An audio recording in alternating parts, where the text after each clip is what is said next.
Assalamualaikum warahmatullahi wabarakatuh. Baiklah, untuk anak-anak ibu, sebelum kita memulai pembelajaran pada pagi hari ini, alangkah baiknya kita membaca basmalah dulu agar pembelajaran kita pada pagi hari ini berjalan dengan lancar.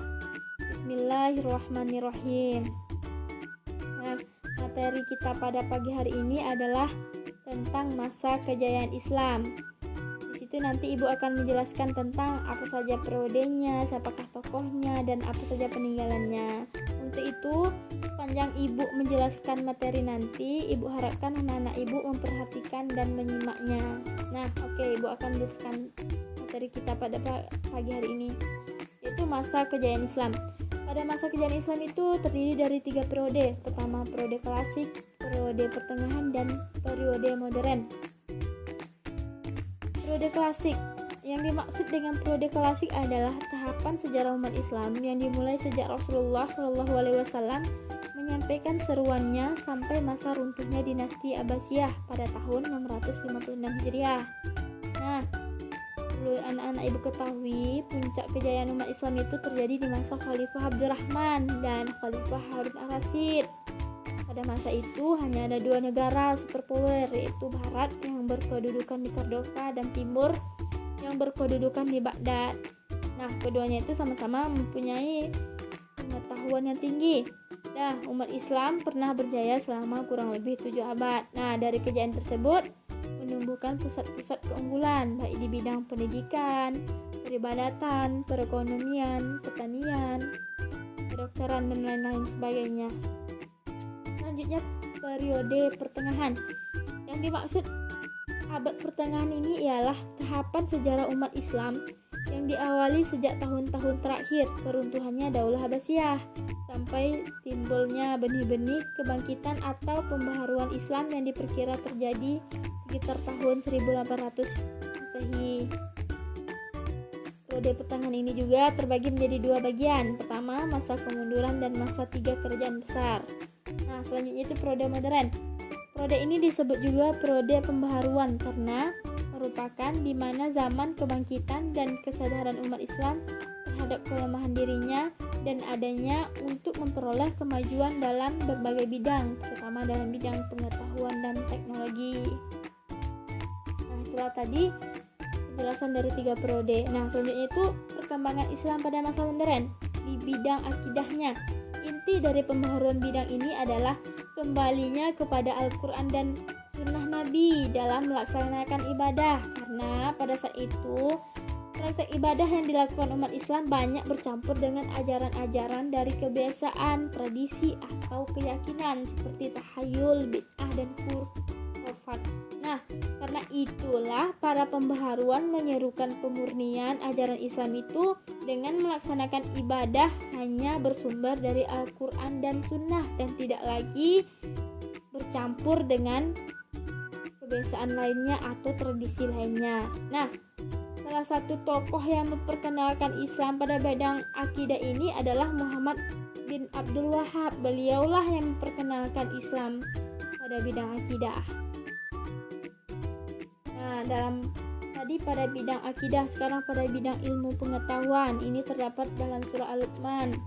Artinya, dan seandainya pohon-pohon di bumi menjadi pena dan laut menjadi tinta, ditambahkan kepada 7 laut lagi sesudah keringnya, niscaya tidak akan habis-habisnya. Dituliskan kalimat Allah, sesungguhnya Allah Maha perkasa lagi Maha bijaksana.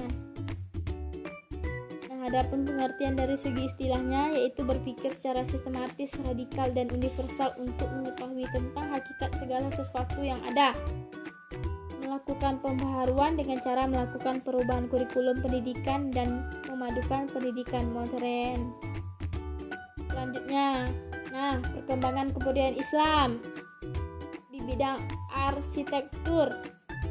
Arsitektur Islam itu adalah ilmu sekaligus seni merancang bangunan atau struktur lain yang fungsional dan dirancang berdasarkan kaidah estetika Islam yang bertolak dari pengakuan akan keesaan Allah. Arsitektur yang melayani sarana keagamaan itu seperti masjid, makam, madrasah, dan ada pula yang berfungsi sebagai kepentingan sekuler. Nah, seperti istana, benteng, pasar, jalan raya, rel kereta api, dan lain sebagainya. Bidang sastra, banyaklah lahir sastrawan muslim seperti Muhammad Iqbal, Mustafa Lutfi, Muhammad Usain, Jamil Siddiq, Abdul Salam Al-Ghazali. Nah, selanjutnya kaligrafi. Kaligrafi merupakan salah satu contoh seni Islam yang murni dihasilkan oleh orang Islam. Nah, seni kaligrafi biasanya dipakai sebagai hiasan masjid, penyekat ruangan, hiasan dinding rumah, dan lain-lain. Medianya itu bisa berupa kertas, kain, kulit, kaca, emas, dan keramik juga bisa. Nah, selanjutnya itu pengaruh perkembangan dunia Islam terhadap umat Islam. Pengaruhnya tentu banyak. Salah satunya itu karena gema pembaharuan yang dilakukan oleh Jamaluddin Al-Afghani atau yang dikenal dengan Haji Miskin. Mereka itu sepulangnya dari Tanah Suci, mereka terilhami oleh paham Syekh Muhammad Abdul Wahab. Mereka pulang dari Tanah Suci pada tahun 1803 Masehi dan sebagai pengaruh pemikiran para pembaru Timur Tengah tersebut adalah timbulnya gerakan Paderi. Gerakan tersebut ingin membersihkan ajaran Islam yang telah bercampur baur dengan perbuatan-perbuatan yang bukan Islam. Nah, karena hal inilah menimbulkan pertentangan antara golongan adat dan golongan Paderi. Selanjutnya, manfaat sejarah Islam pada masa pembaharuan. Manfaatnya itu kan telah dikemukakan dalam Al-Quran sebagai kisah ataupun peristiwa yang dialami umat manusia di masa lalu. Nah, orang yang tidak mau mengambil hikmah dari sejarah mendapatkan kecaman karena mereka tidak akan mendapat pelajaran apapun dari kisah dalam Al-Quran. Melalui sejarah kita dapat mencari upaya antisipasi agar kekeliruan yang mengakibatkan kegagalan di masa lalu tidak terulang di masa yang akan datang. Pelajaran yang dapat diambil dari sejarah dapat menjadi pilihan ketika mengambil sikap. Bagi orang yang mengambil jalan sesuai dengan ajaran dan petunjuknya, orang tersebut akan mendapat keselamatan. Nah, selanjutnya tokoh kejayaan Islam. Siapa saja tokoh-tokoh kejayaan Islam? Khususnya tokoh Islam di bidang tauhid. Nah, di bidang tauhid itu ada Abu Hasan Al-Asy'ari, Abu Mansur. Nah, itu adalah dua tokoh di bidang tauhid. Dan selanjutnya di bidang fikih, tokoh Islam di bidang fikih. Pertama Abu Abdillah Malik bin Anas, Muhammad ibnu Idris bin Abbas, Nu'man bin Tasbit, dan Ahmad bin Hambal. Nah, siapa lagi tokoh Islam di bidang akhlak, khususnya tasawuf di klasik?